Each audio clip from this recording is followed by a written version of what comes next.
Our next presentation is from Matt Paff, General Manager, Attaché Software, who are one of the sponsors of this conference, and one of Australia's leading suppliers of accounting and payroll software solutions.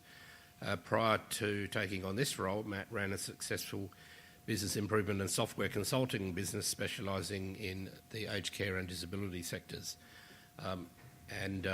He's a co-author of the Business Improvement Guide, a practical handbook of over 700 tactics that organisations can use to operate more efficiently and increase productivity. Can you welcome Matt to the podium? Thank you, Helen. You've just framed my presentation very, very well. I really wanted to talk about that concept of leveraging ideas from other sectors, leveraging overseas, to exemplify what's going to happen in the Australian industry over the next 10 years and why IT is at the centre of what needs to happen. So I start with a preamble. The introduction of CDC funding model is designed to drive efficiency within the industry. It's about choice, but more than anything, it's about getting government funding efficiency in the way that the money is spent. The government's view, and the government's view across all industries, is that competition drives efficiency, and we need to be aware of that. Charles Darwin: it is not the strongest of the species that survives, nor the most intelligent, but the ones most responsive to change. There will be, and I'm going to quote some stats, there will be significant change in the industry over the next 10 years, and it's going to be the most responsive that are going to survive and thrive. So a bit of an overview of what I want to cover. Half an hour is not a long time, so I'm going to cram a lot in, and if you want to catch up after for further discussion, I'm happy to. But change is happening in the care sector. Responsiveness to change comes through knowledge. Being here today is a step along the way, making yourself educated on the topic. The fact that you're here puts you into that level where you are seeking knowledge. Investment in time, investment in money, investment in your staff and your people and your processes. And then action. Now, one thing that, without being an outsider, being critical of the industry, one thing that I'm seeing within the industry is we're not quite sure what's happening with CDC yet. We're going to wait until we actually do something about it. And that is the exact strategy that is actually going to bring a lot of people undone. Risk can be, and this is what ties into Helen's talk, risk can be reduced by leveraging learnings from overseas and other sectors.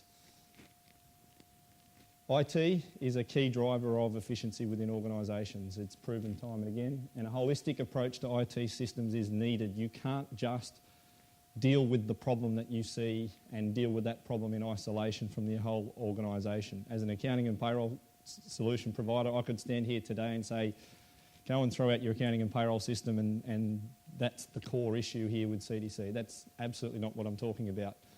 Core issue with CDC is that you need to look holistically at the overall IT infrastructure and how the systems talk to one another to drive efficiency through the whole organisation.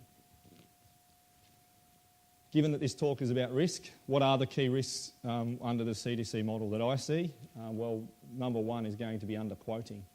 Basically quoting for services at a price that you can't deliver upon. Increasing the administrative burden and costs trying to compete. One thing I'm seeing more and more of is Excel spreadsheets becoming the critical driving force of most organisations.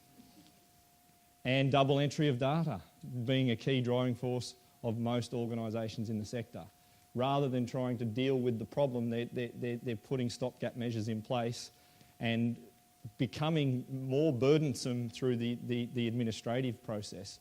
It takes a lot more to administer the packages and takes a lot more within your accounts department to produce client statements and these sorts of things. Funnily enough, simultaneous to all these regulation and change, you now have to be competitive. Okay, so if you're just driving up your admin burden, all you're doing is making yourself non-competitive. The other thing that's happening is CDC is a huge opportunity for growth. By doing it better, you can be more competitive in the environment and actually pick up a lot more packages. And some organisations, we know from experience in other industries, within overseas markets where this has been driven through, we know there will be people who go out and do really well at getting the packages, get all these packages stitched up, but then they don't have the resources to actually deliver on those packages. So they rely on things like brokerage to start delivering the packages, which they didn't account for in their margins originally, and then they end up going belly up. And that will happen. I guarantee you it will happen within the sector. There will be highly successful people at getting packages who will not end up being able to deliver on it because they will not manage their growth adequately. Not recognising and adapting to change, I think I've done that to death, but basically it's about knowing what's happening and being agile enough to change. There's a really good book, and I actually think when I come to these conferences I should carry it with me. It's called Who Moved My Cheese? Has anyone read it? Oh, there you go. I knew you people were the exception by being here today, but basically, it just adequately, hem and haw. Those who know the book, we're going to see people, and I see it every day, who keep complaining about the good old days, and this is the way we've always done it. It's always worked, but they'll be left behind. It'll be the people who can adapt to change quickly. The quicker you let go of old cheese, the sooner you can enjoy new cheese. Anyone who hasn't read it, it's a very simple read. It's a couple of hours. It's a really good book. Another quote, another book. Hope is not a strategy. People can't just sit back and say, yep, we think we're going to sort it out. Excel's working really well for us. We're going to push forward with this.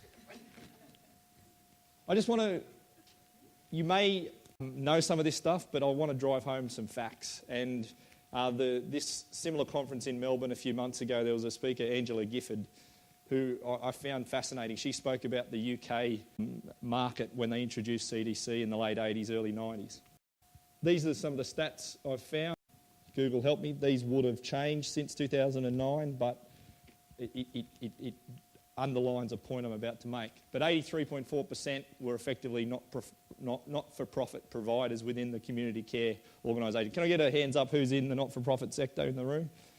Statistically, the majority of you, absolutely.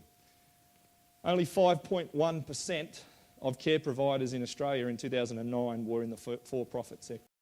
In the residential space, a little bit different percentages. 26.9% of total beds were provided by the private sector, and that's changed. So that's back in 2007, come through to 2010. 35% was now provided by the for-profit sector, and I guarantee if I could find some stats on today, it would be significantly higher than 35%. Let's look at the UK. 14% of residential providers are not-for-profit. So 86% are for-profit in the UK.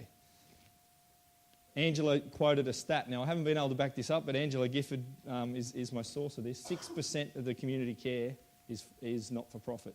94% of the UK community care market is for-profit now.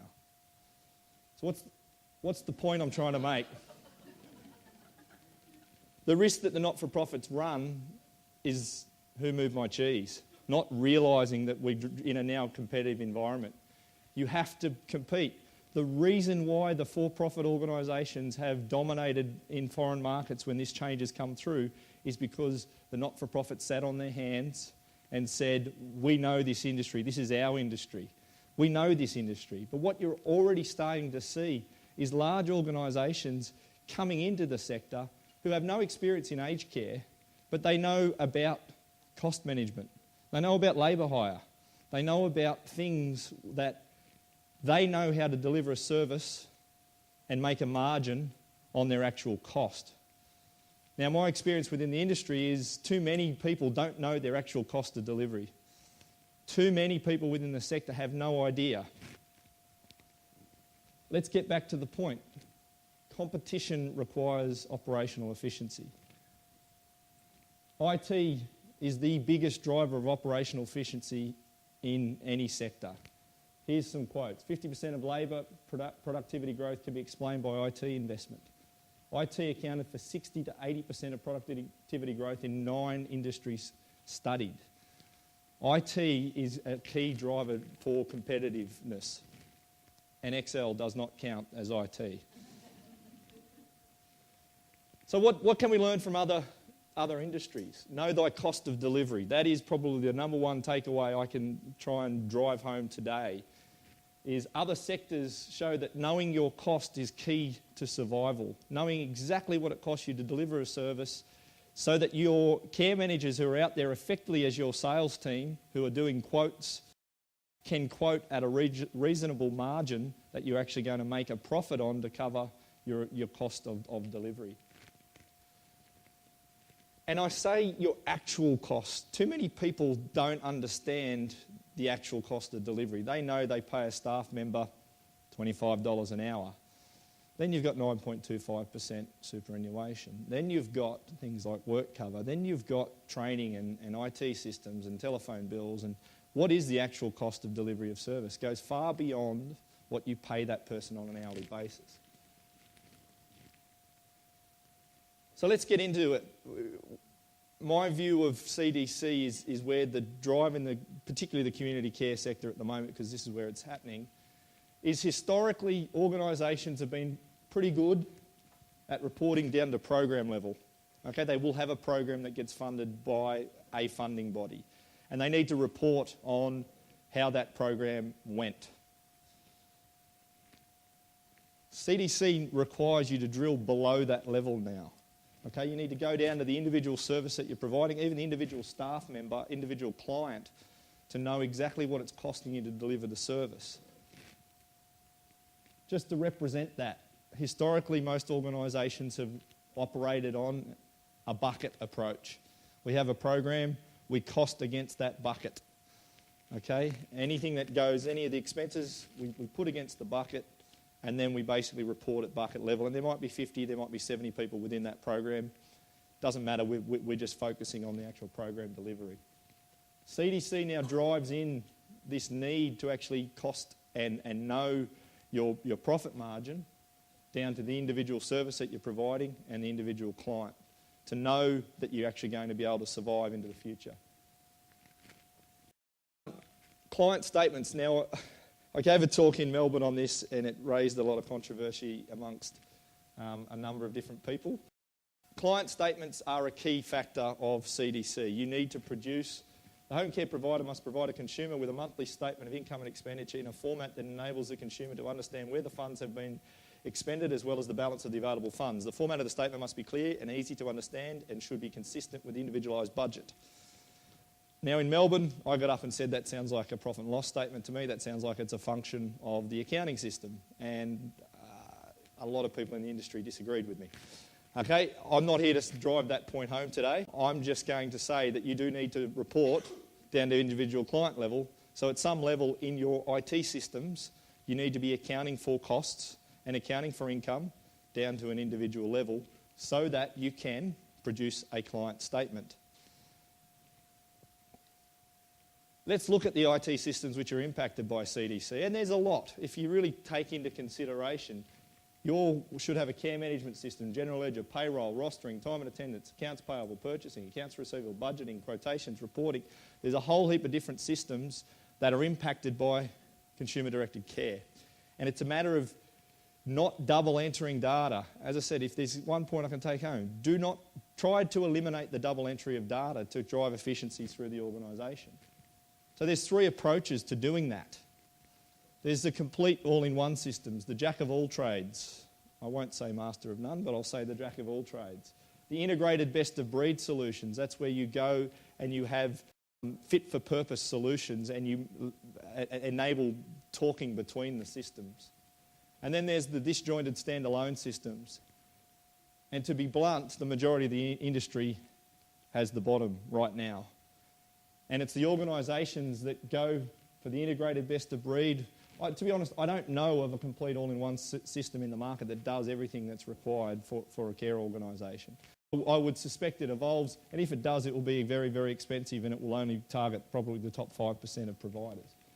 Most people in the room will fit into the integrated best-of-breed category. So let's look at the sources of data required to produce a client statement, required to get your reporting to know thy cost. So you have your payroll solution. You have your billing systems for the income coming in. You have your receipts, because on a client statement, you're supposed to show a balance carried forward. Costing, so in other industries, we would call this whole thing job costing. This idea of knowing thy cost down to the minute detail, other industries call it job costing. Accounts payable, budgeting. A key part of this is budgeting and quotations to clients. So there's a whole heap of sources of data that actually come together to create your client statements, to create the level of reporting that's required. But let's drill in on that. I put back there that payroll was a source of data, but where's the actual source of the data? Employee time needs to be allocated against the client rather than the program. So if you're going to be able to cost down to individual client level, you need to be able to, rather than say this person worked on this program, you need to be able to cost down to where they actually worked against which client. Simple payroll timesheets become complex because where you may have had one line in your timesheet that said this person did 76 hours against this program, they may have done 1.8 hours against this client, 4 hours against this client, 3 hours against that client. And to get your cost reporting, your timesheet needs to be broken down to that level. So where is the actual source of the data? Is it the time and attendance system? Time and attendance in this industry is largely driven by the roster. But what drives the roster? The roster could be driven by the care plan, which could be driven by the CMS system. So what I'm finding, and getting back to my point about disjointed systems, what's happening in the industry is people are dealing with a problem in isolation. So we've got a problem with time and attendance. Let's go find a time and attendance system. But then they need to actually keep managing their roster somehow. Well, where's the rostering going to come from? Okay, well, let's go get a rostering system. Okay, but if we've got the rostering system, where are we going to drive the roster from? Oh, well, it comes out of our care plans.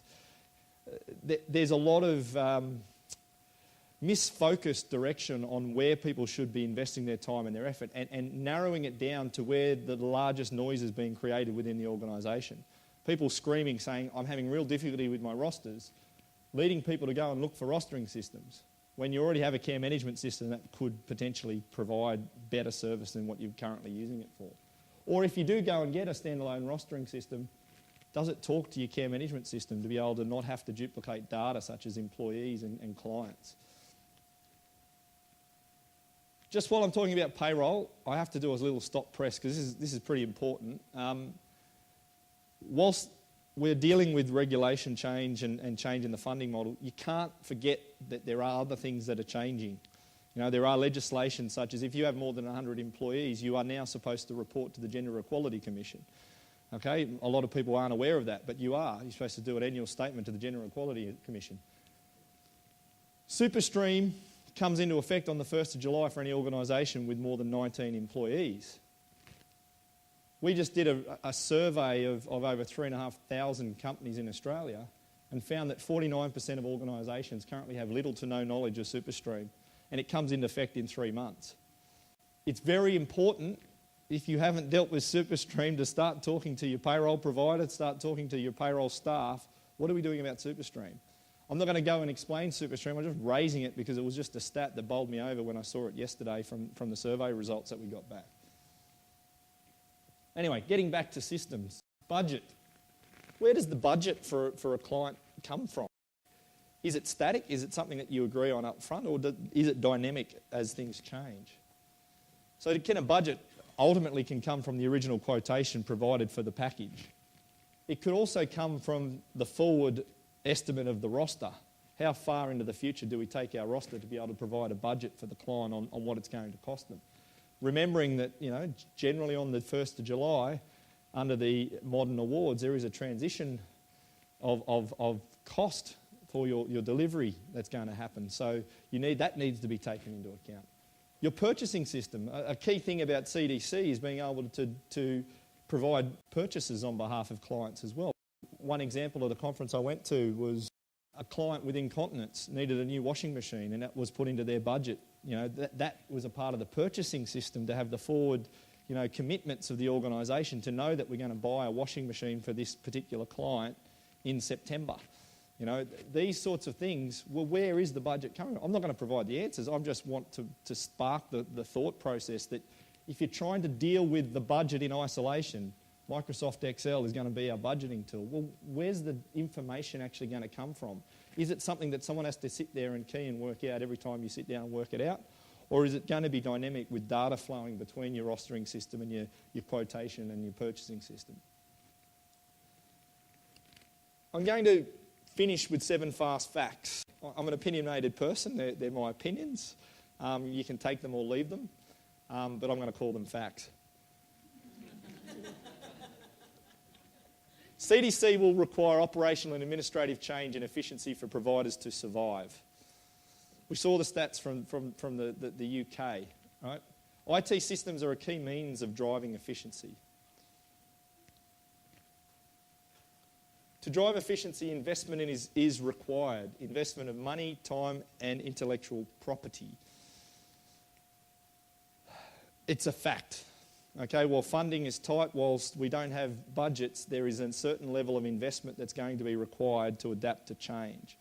Those investments are paying to attend events like this. It's about building up that intellectual property. It's about working with consultants who actually have knowledge of what you're trying to achieve. It's about investing in IT systems. I'll just make a comment at this point, and again, this is an opinion, not a fact, but it astonishes me that the industry, people in the holistic approach to IT, will spend hundreds of thousands of dollars on their care management system and then put that back into an accounting system that they paid $500 for off the shelf at Harvey Norman. This sector, 50% of organisations within this sector use entry-level accounting systems such as MYOB and Reckon. And yet they'll go and spend a couple of $100,000 on the care management system, but they don't see any value in the accounting and payroll solution that effectively underpins all that. Just an opinion. No matter how good your systems are, they're only as good as they're implemented, maintained and utilised. I did a whole talk on this at the Australian Payroll Association conference last year, and whenever you implement an IT system, there's a period of ramping up where you get used to that system. You're actually a little bit less efficient when you're first implementing that system. And you'll get to a point, generally, depending on the system, after about 6 months, where you're kind of starting to reap the rewards and the efficiency gains of that system. That's the implementation phase. You may be using the system at that point about 85% of the way. And then what happens is there's a new release that comes out. And then basically there's a legislative change. And then there's something else that changes, a staff member leaves. And all of a sudden, the organisation that was utilising 85% of the full capability of the system is using 65%. And then a new staff member comes in and Chinese whispers. They only get a day changeover to learn the new system and they teach themselves. And all of a sudden you're using it at 45% of the full capability. And all of a sudden you're 35%. And then one day you wake up and go, what is this crap system we're using? Right?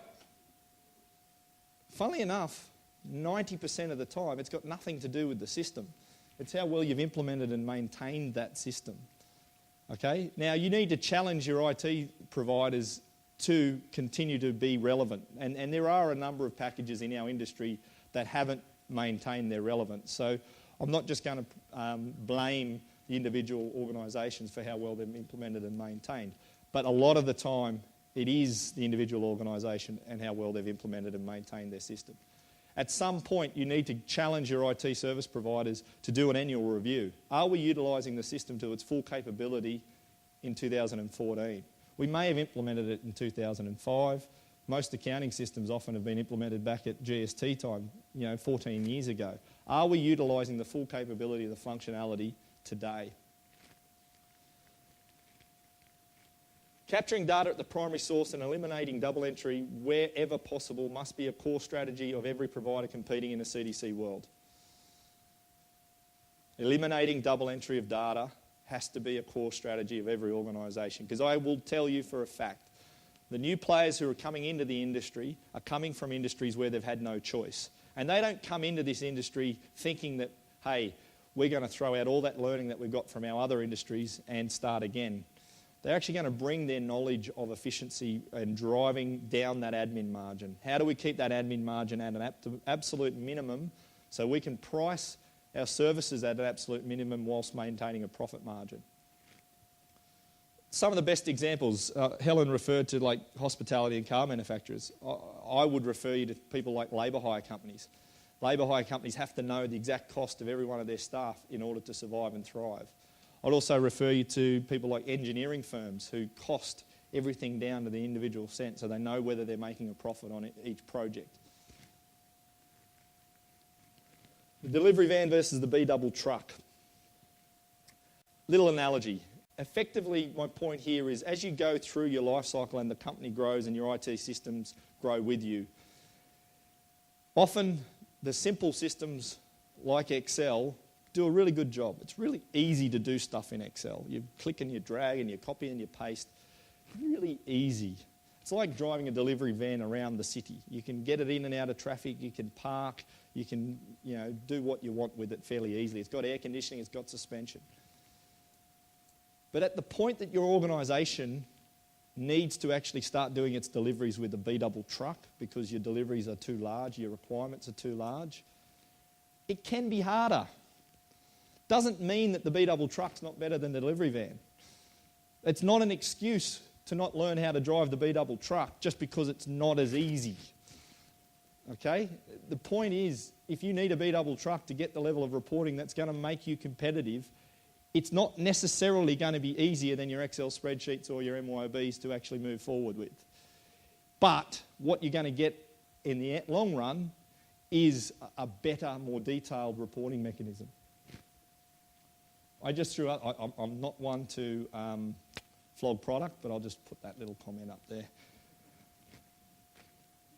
I've said it time and time again, MS Excel cannot be your primary system for CDC compliance if you're going to compete long term. Fact. Okay, I will bet money on it. If anyone wants to doubt me, I'm happy to give you some odds. Decisions with regard to CDC data capture and reporting cannot be made in isolation. I've made this point, okay? Don't just deal with the problem that individual care managers or your Don or someone is actually complaining the loudest about. Don't go and make a decision without actually looking at the overall bigger picture, okay? If you're not dealing with the bigger picture, you'll make mistakes. I have already seen a number of organisations over the last 18 months who have rushed out and dealt with one of the problems. But all it did is it created greater problems for them down the track because that system didn't integrate with another system. I had a chat with one of the ladies out the front before coming in. They're the medicines, medical software for delivering, managing your pharmacies and your patient medicines. And she asked the question about, what happens when people are looking. Do they actually look at the whole system? Well, typically they don't. They'll deal with the problem that they see is obvious, and that's what they'll focus on dealing with, and that's the worst strategy possible. My advice to everyone in the room is you must take a holistic approach. You need to look for where data capture can be streamlined so there isn't any double entry of data, so that you can determine whether each component is actually the correct solution through the whole cycle. Thank you.